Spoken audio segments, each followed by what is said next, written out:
Hey guys, and welcome to this episode of the Green Wife Happy Life podcast.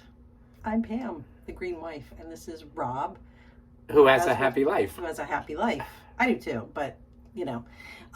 Anyway, so it is going to snow, whatever that means, in Maryland here on Tuesday, and so it's winter.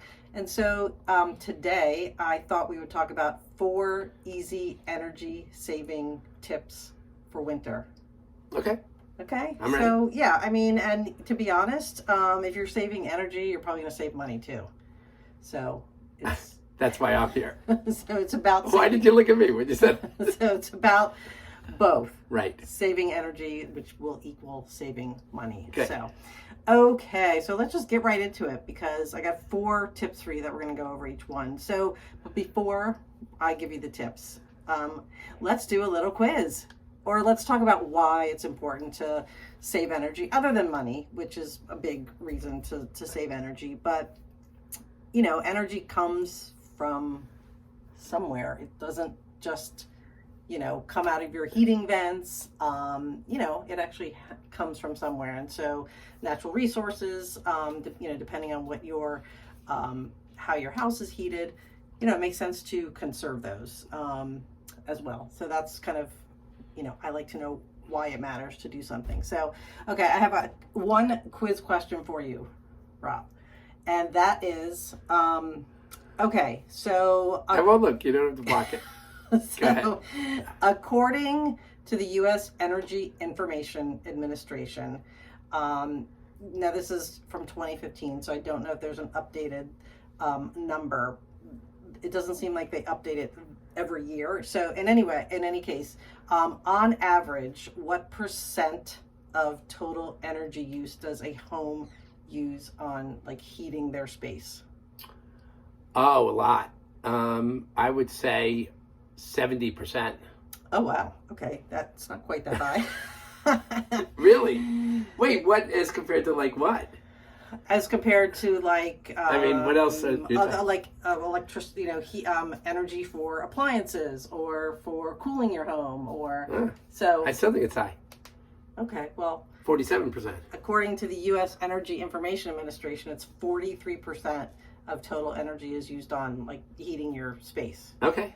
But in any case, it's not 5%. It's a decent chunk. Right. So and it's worth looking into how you can save energy and money. Yeah. So, okay, so let's talk about 4 ways that you can do it. Okay, so most of these are not huge projects, but number 1 is make sure your home is properly insulated, which I wouldn't know if my home was properly insulated. No, but years ago you had somebody come out and insulate our attic. Yeah, and that's exactly, and it was fascinating how much work they did. Yeah, so you, our utility company in our area, Pepco, will do a free home energy audit.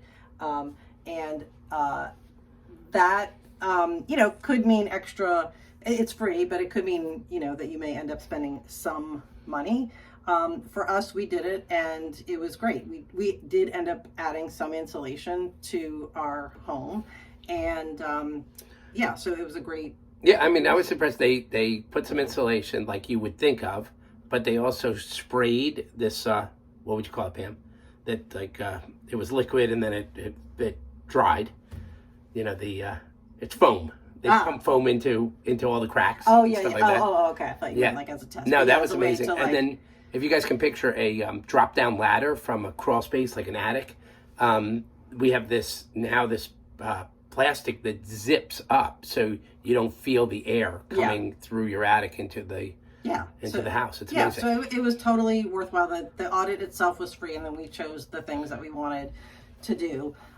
So that was great. So make sure your house is properly insulated. So to do that like a DIY or to, something you can do on your own is just make sure that you're taking care of any drafty areas like windows or doors. Make sure your windows are locked so that it is actually, there's no kind of spaces where air. Yeah, It yeah, can get yeah. in, cold air can get in, Right. I guess. And then obviously a super easy thing you can do is, like get those draft blocker things that you put at the bottom of doorways, outside doors. You can make your own, you can buy cute ones, whatever. There's tons of different ones. And I guess you can put those on windows too if you're experiencing some draft, but that's a super easy way to make sure that you're insulating your home and keeping the cold air out. So it's going to keep You know why windows can't go into the Army? Don't. They avoid the draft. Yep. Mm-hmm. Too early. Wow, that was. I'm supposed to end with a joke, right? That was too early. All right. Okay, number 2. Wow, wow. Okay, make sure your filters are clean on your heating and air conditioning system.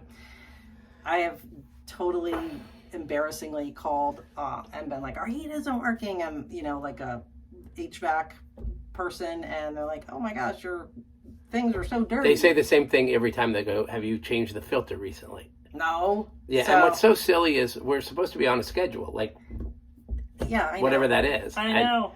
And I'll help with that Okay. moving forward after this podcast. The reason that you want to keep them clean is because it keeps everything running smoothly and nothing's getting blocked, and so everything's running efficiently, I guess is the word I was looking for.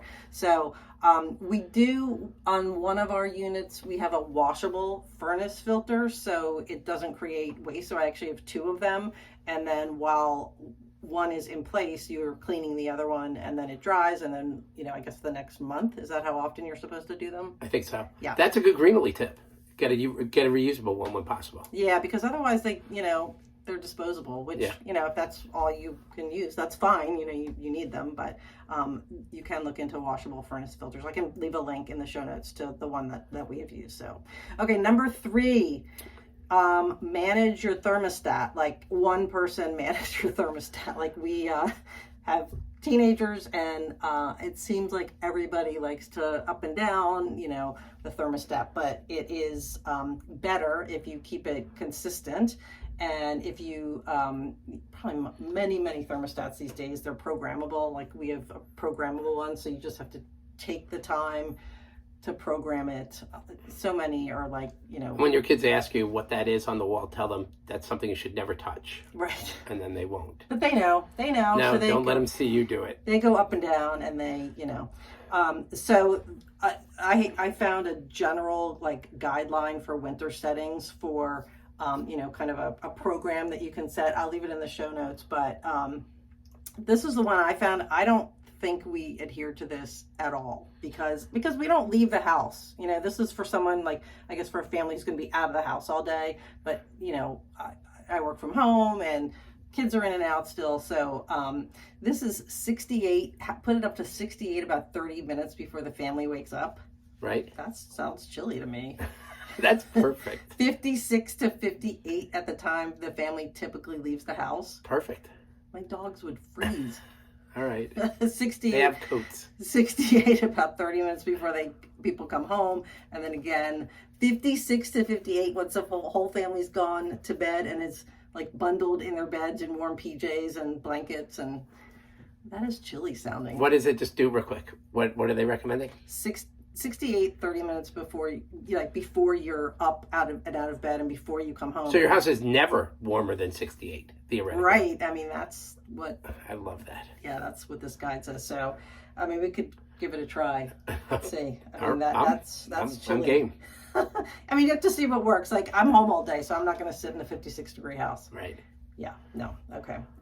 Okay, and the last one, number 4, is actually really easy, and that is to use your drapes and blinds, that you already have in your home to keep either the heat in or let the sun in, and so you want to allow your south-facing windows open during the day to allow sunlight to enter your home. And if you don't know which way south is, I'm sure, and you don't have a compass, there's an app on your phone for a compass to tell which way you face. I don't know which way.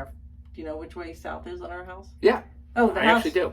The house faces We face south. south. Yeah. Right. Okay. Because every time it snows, our yard is melted, and our neighbors across the street has snow for days longer. Yeah. So okay, I know where south is now. Anyway, So keep those windows open, and then keep everything else kind of shut, so it acts a little bit like insulation. So that's number 4, is to just use your drapes and blinds to help you kind of manage sunlight and keeping heat in. So so those are really simple. What about snuggling and keeping warm as a family? I'm sure our teens would love that. We can keep each other warm, but I'm not sure our teens are really into that anymore. Give your kids a hug today. Give your kids a hug and keep warm, because it's 56 degrees in your house. Right. And they're probably complaining and moaning and groaning. And anyway, Right. So those are some ways for you to save energy this winter and some money too. So hopefully those are helpful. So the homework challenge for you this week is to see if you can kind of put some of these things in place if you don't already. And we definitely recommend the free energy audit if your area offers that, because it was super helpful. So so that is all. If you have any questions about any of this or have other ideas, you can email me at pam@greenily.co. Also follow me on Instagram. I'm at Greenily, GREENILYCO on Instagram. So was that your only joke? I was gonna write a joke about the winter, but I just didn't have the energy. No. No. Yeah, but thank you for trying. A for effort. So. All right. All right. We will see you guys soon. Thank you. Take care. Bye.